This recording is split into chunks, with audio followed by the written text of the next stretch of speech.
Everybody, it's Craig and welcome back to my channel.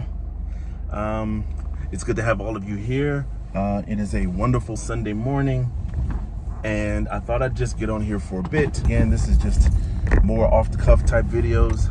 You'll see a lot of different kind of content on my channel as well. My best friend was telling me about this last week. He said, man, it's like when you're walking or when you're on the move or when you're driving or when you're going somewhere. He says, that seems to be when I get the best thoughts from you. So I'm gonna lean into that a little bit. I'll still be making other types of content that's a little bit more curated and edited, more heavily edited, but I'm gonna do a lot of content like this because I have a particular goal that I'm trying to get to with regard to video completion and building sort of a body of work with regard to creation and stuff like that. I'll talk more about that. I want to talk about why starting a YouTube channel over the age of 45 is good for your mental health. Why starting a YouTube channel over the age of 45 is good for your mental health. Now, before I get into the reasons why, because I've got about 7 reasons why, I want to talk a little bit about my history with regard to content creation or anything like that. And I'm a little bit old school, so I'm drawing back from the era in which I grew up. I grew up I was born in the mid 70s, so I grew up in the 80s and 90s, right? And so during that time, particularly with the type of environment I grew up in Chicago, right, where everybody always has something to say, right? Everybody's got something to say, right? Y'all remember when Andre 3 Stacks got up there at the awards ceremony and was after he won I think it was the BET award, or maybe it was the Billboard award. I think it was the BET awards. It had to be the BET Hip Hop Awards, and he was like, the South got something to say. Well, Chicago has always had something to say, and people have always listened just because, right, wrong, good, bad, or indifferent. People have always had something. People in Chicago, if you come from where I come from, you just always had the propensity to gab. I'm not gonna say everybody had the gift of gab, but everybody had something to say. So for me, it was no different. I grew up, part church, part in the street, that kind of thing, where there was always an opportunity to either entertain or to say something or to present some kind of verbal oratory kind of thing. Coming up in the different churches and hearing different preachers and orators and even civil rights leaders and stuff like that, and just kind of thinking about and studying how they speak and the style they use and the oratory diction that they have and those kinds of things. Anyway, I was exposed to a lot of it, and I did a lot of it coming up, all the way back to like when you do your Easter speeches or when you had to do stuff for school, when you had to speak, right? I never really had an issue or a problem talking in front of people. When I started this social media journey, I don't think it was necessarily an issue of me getting in front of the camera, but I also came up in a different era social media wise, because I remember when MySpace was the thing, right? But before YouTube, it was MySpace. Kind of grew up in that era where it was pre-reality TV, pre-social media craze, that kind of thing. So that's the era I grew up in. So I said all of that to say I've never really had an issue speaking in front of people, but it is a whole different animal when you have now sort of lived life and had careers and worked in the private sector and worked in the government sector, and now it's like you having this opportunity to speak in front of people. A lot of people are not like me. They aren't people who grew up always being around speakers. I mean, my dad, for crying out loud, was a public speaker and preacher and pastor for many years. And so he was always used to being around people, right? And talking and speaking in front of people. And obviously I studied him a lot and studied, other people that were connected to us, other pastors, other ministers, other public speakers, other salespeople, entrepreneurs. I mean, we'd be on the streets of Chicago and somebody be trying to sell you something and they always had to give the gab, right? $5 watches, hey, I got these necklaces for you, right? Like right on the street, right? And so always being exposed to that kind of thing. So it may be much harder for those who are in our season who may be over the age of 45 and you're thinking, man, I want to start my YouTube channel, but I don't exactly know how. It might be too hard. There might be too much engaged or involved in it. So one of the things I want to do is I want to give you 7 reasons why starting a YouTube channel over the age of 45 is good for your mental health. And I'm speaking as a mental health professional. The first is it will give you a sense of purpose and engagement. Now, oftentimes when we get to this particular age, sort of closer to midlife, we do lose a sense of purpose. We start feeling like our life is close to being over, especially if we haven't started something, right? And we've been wanting to start something for a long time. We might feel like, man, it's too late, or what is my life for, right? Starting a YouTube channel and doing the work that it requires, and it is a lot of work, to edit and to find out topics and niches and thumbnails, all those kinds of things. To start those things it's a lot, but it's worth it in the sense of giving you a sense of purpose and engagement.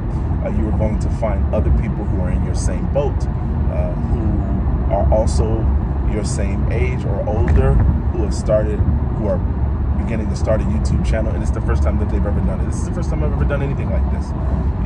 I haven't even had a social media account for the last 12 years, right? Let alone actually start a content creation on my own channel. So the second reason why is because it gives you an opportunity to share wisdom and experience. And so I want to say this to you, and I had to kind of experience this in order to see the fruitfulness of it and to see the truth of it. But there are people out there, all my over 45 brothers and sisters, there are people out there who need what you have.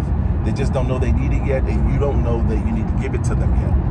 There is wisdom and experience and of challenges that you've gone through. There are failures that you've had. There are mountains that you've had to climb. There are obstacles that you've had to overcome that people need to hear about, and people need to see, and that you need to talk about.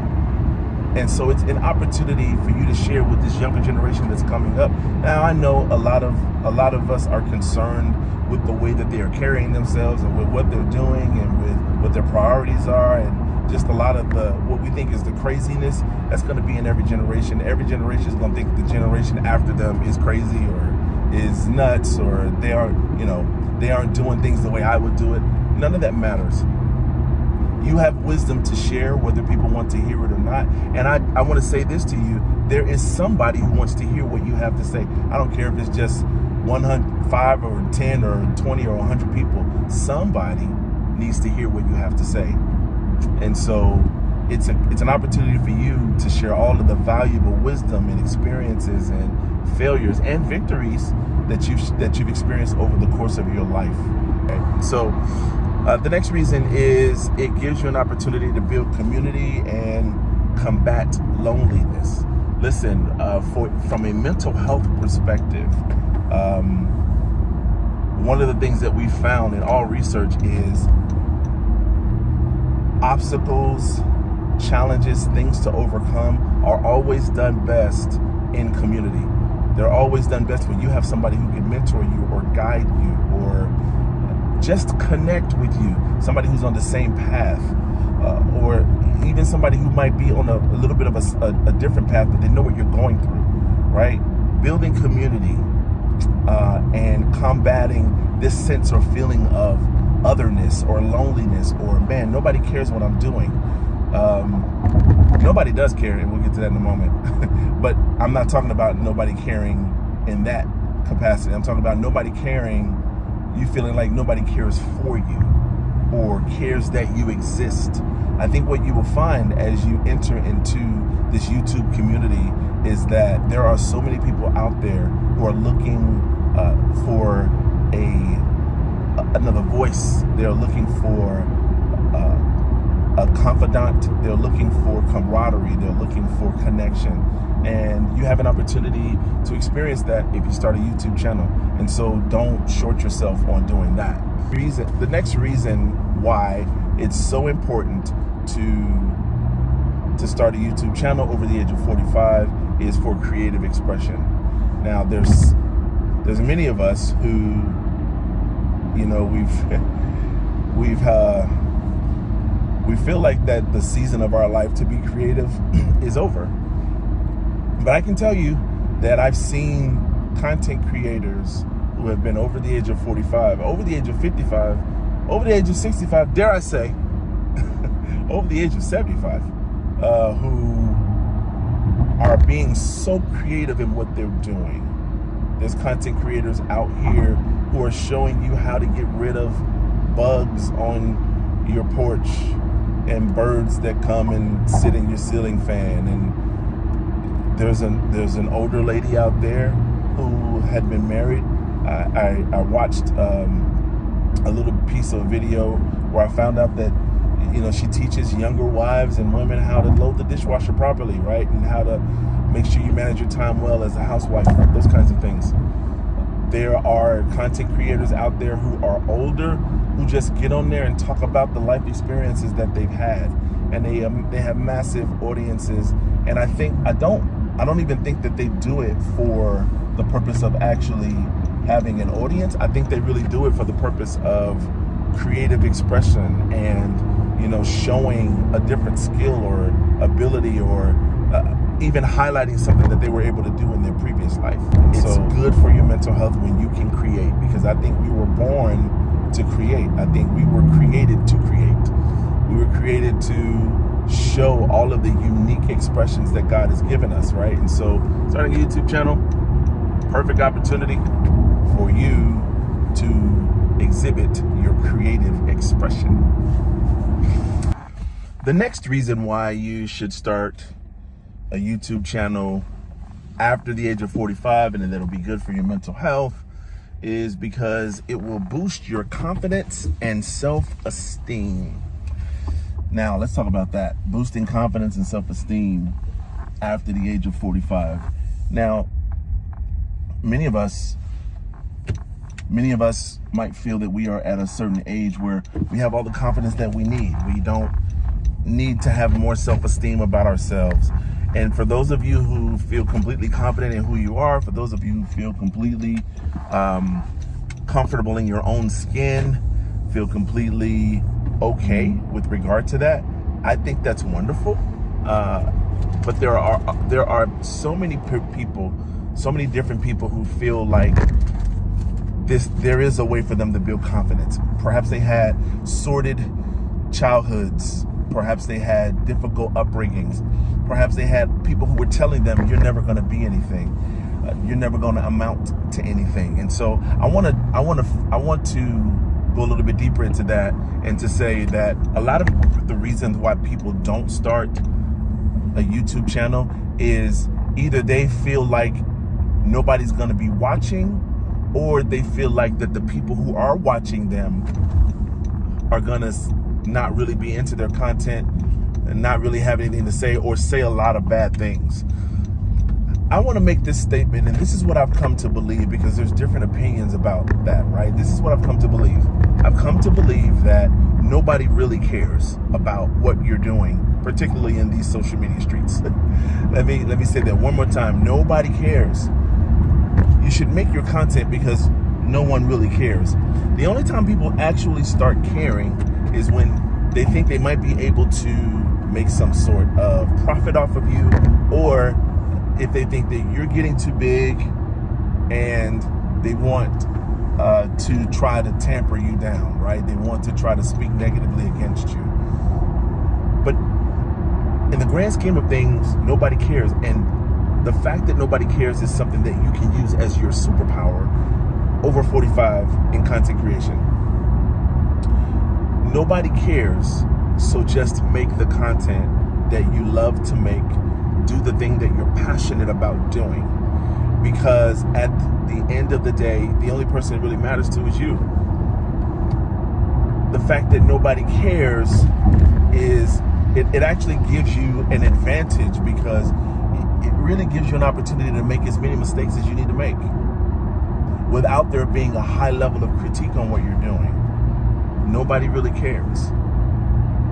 Nobody is concerned about exactly what it is you're doing, because in their minds, you're a small creator, you know? And let me say the other flip side of why nobody caring can help you with your confidence, help you with your self-esteem, and really get you going and build up your mental health as a creator. Nobody cares, so don't take yourself too seriously. Nobody cares, so don't think that everybody's watching you or watching the content that you're doing or looking at every mistake you make. Nobody cares, because there's a lot of people who just aren't watching, don't have the time, or what have you, right? So nobody really cares. Build your confidence, make your content, build up your self-esteem. You know, there's some people who are at this age who still need to build up that level of self-esteem, and YouTube's a great place to do it.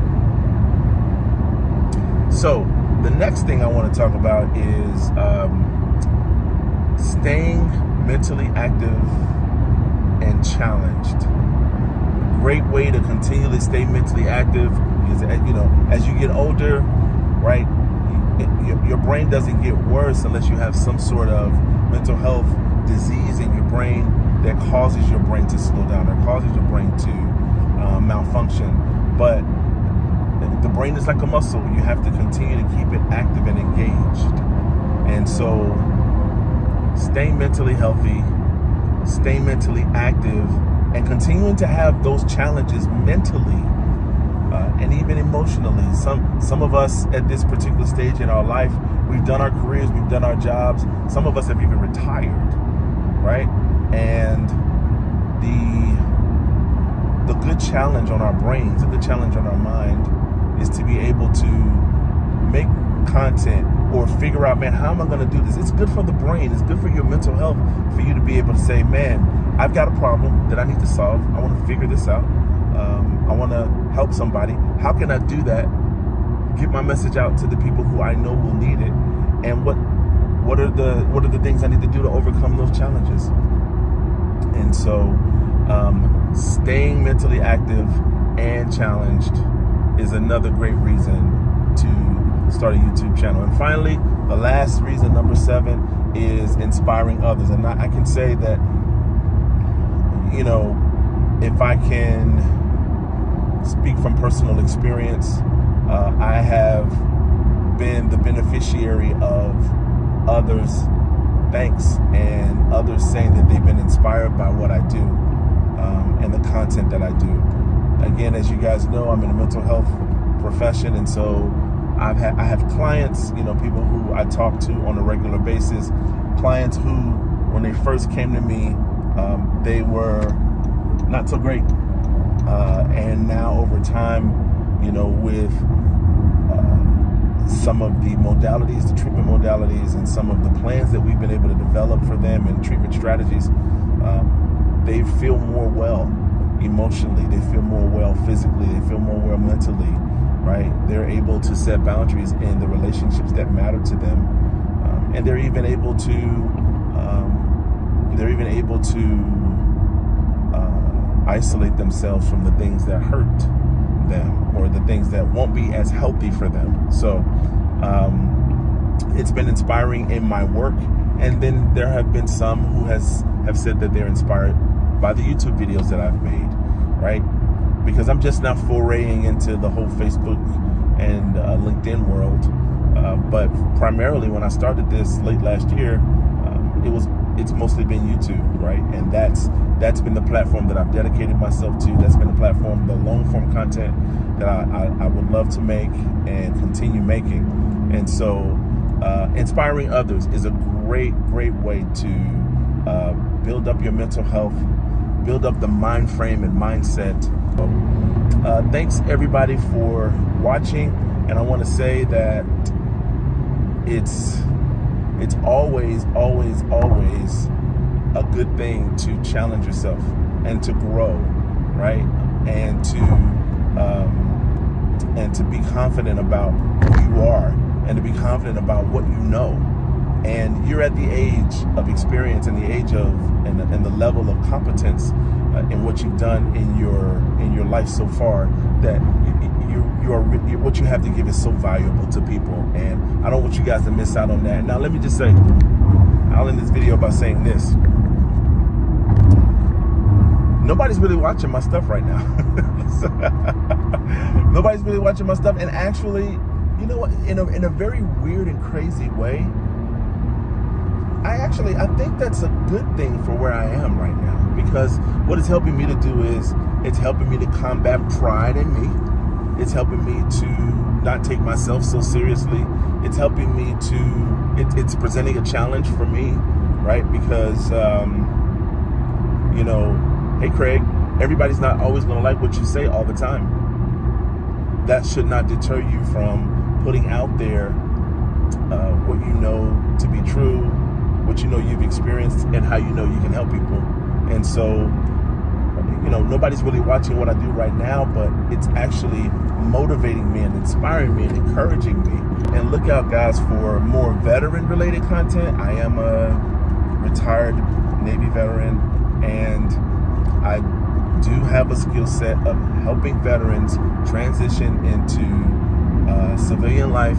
I do have the skill set of helping veterans with job search, career search, helping veterans get on track with their mental health, their emotional health, their physical health, their social health, all of those kinds of things, right?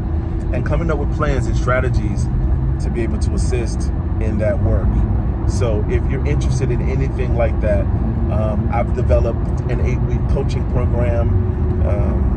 It's called Live Royally, Live Well. It's a resilience program for vets. So if you're a veteran and you're watching this, I'd love to assist you. If you're a veteran and you just want help on one specific aspect of your military life, or one specific aspect of your post-military life, your veteran life, your compensation, whatever the case may be, I'd love to talk to you. You can book a free consultation with me. Just reach out to me via email at craigc@royalrockllc.com. And I'd love to work with you.